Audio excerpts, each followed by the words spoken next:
Hello and welcome to the video. I think you should be able to see throughout this that I had no issues using the Garmin GNS 530 on the Torquesim 525 Citation Jet. I flew a small flight from Blackpool Airport. I took off and simply took off with the intention to come back and land in ILS. Before I departed, as you can see in the cockpit here, we're getting the ILS frequency 10815 for runway 28, and what we're going to do is enter that into the VLOC 1. VLOC 1, as you can see, is the localizer frequency for the runway. From what I've gathered on the comments, apparently that isn't working, but it was somebody who said it was specific to the Mac. Now, I know Mac has had issues with X-Plane 12, and that there are certain things that Mac users have problems with.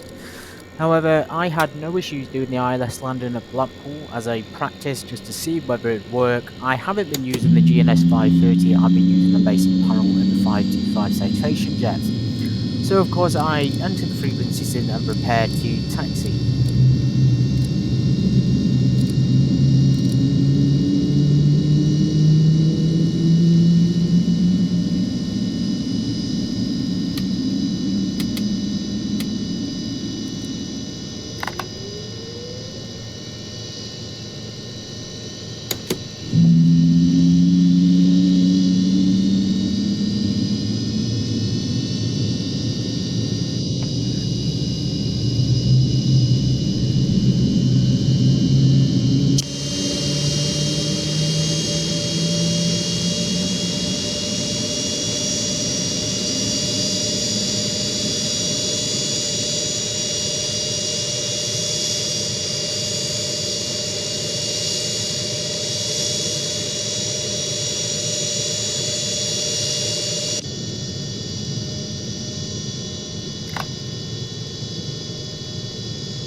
Four, 5. Advise on initial contact you have. Information, Zulu.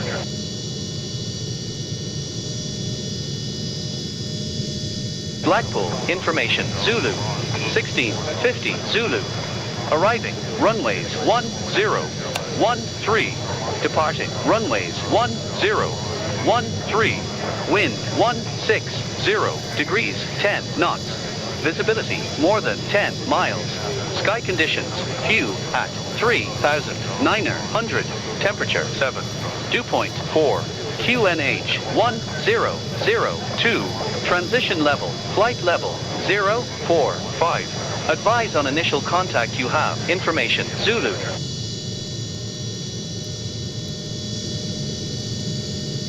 Blackpool, information, Zulu. 1650, Zulu. Arriving, runways 1013. Departing, runways 1013. Wind 160 degrees, 10 knots. Visibility more than 10 miles. Sky conditions. View at 3,900. Temperature 7. Dew point 4. QNH 1002. Transition level. Flight level 045. Advise on initial contact you have. Information Zulu.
So we're flying through the air, and aside from having the VOR localizer frequency typed into the GNS 530, we also need to select the HSI on the main flight display right in front of you below the attitude indicator. The navigation arrow, the yellow arrow, or the HSI should be set to navigation 1.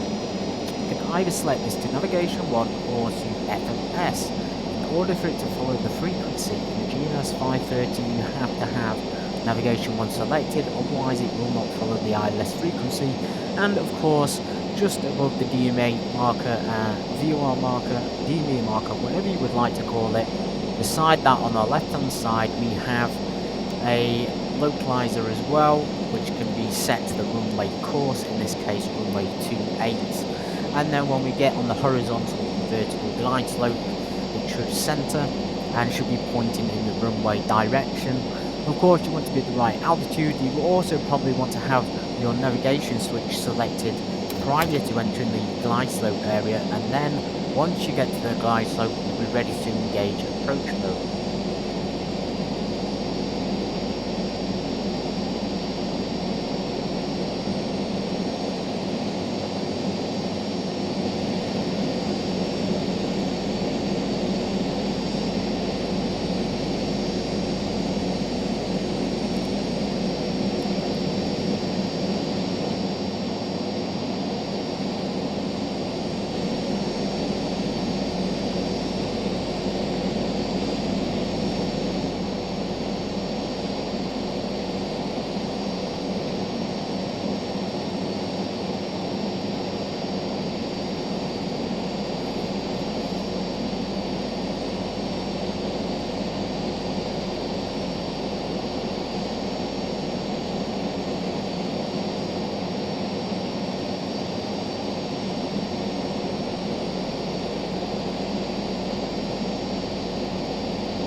As you can see, we're coming into land runway 28 Blackpool Airport, and I have navigation on the autopilot selected.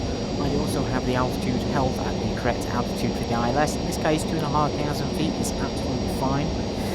Because we're on the approach now, we're going to switch from the navigation mode to approach, and this is where the white VOR localizer will center and be locked onto by the autopilot and will allow the plane to glide down the glide slope. But provided we have the correct frequency, and provided we've selected navigation 1 for the HSI to follow. If you have entered it into both GNSs, you can enter the GNS 1 on the left side, and that will give you the ILS on the left side, i.e. the pilot or the captain's side.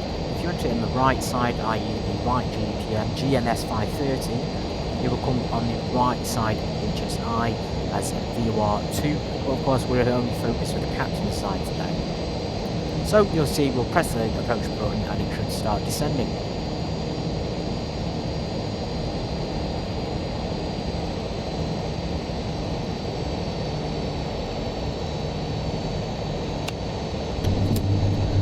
As you can see, just cross-checking the instruments, we have the main HSI directly in front of us. In this case it will be a yellow line, and and it says nav 1 on it. Just once again confirming we are navigation 1, which is the ILS frequency, VLOC 1, 3.5 nautical mile final, runway 28. Beside that, the round circular thing above the DME distance is the VLOC glide slope thing for the DME as well, and that for the ILS, excuse me, as well, and that will give you guidance if you don't want to use your main flight display system.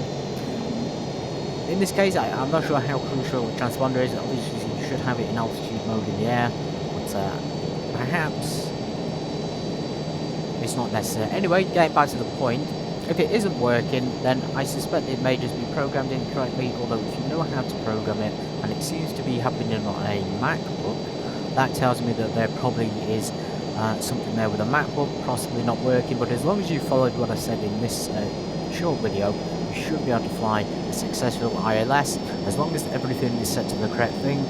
The only time, as I say, it won't fly the ILS, perhaps, in my case, I can only think of one, is when you don't have it set to nav 1, and instead you have it set to FMS mode, and it doesn't follow the ILS frequency.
As you can see there, it's a successful landing, and it's somewhat wonky. Slow down there before we taxi off the park to Parker Space once again. If you are struggling still with the GNS 530 and the Torquesim 525 Citation Jet, please comment below what you're having problems with. If you're having it on a Microsoft Windows or a MacBook, that probably is going to make a difference. MacBook does tend to have historical issues with X-Plane, both in add-ons, and payware and freeware aircraft, including the default game, which has also caused issues. If you haven't got any feedback from the developer of Torquesim or off of X-Plane and you're really still having this problem, you may be best posting a picture or a video so I can give you a bit more feedback on it. And of course, you are welcome to join me in one of the upcoming streams where we fly in the Citation 525 Citation Jet, which should hopefully be of use to you. But personally, I don't use the GNS 530, I just use the standard radio stack, which in my opinion is a lot better in the Citation Jet.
want to thank you all again for watching this video, and as we park up here you'll see a short shutdown, and I will tie up the aircraft and put chocks on and the engine covers. But so far, thank you so much for being here.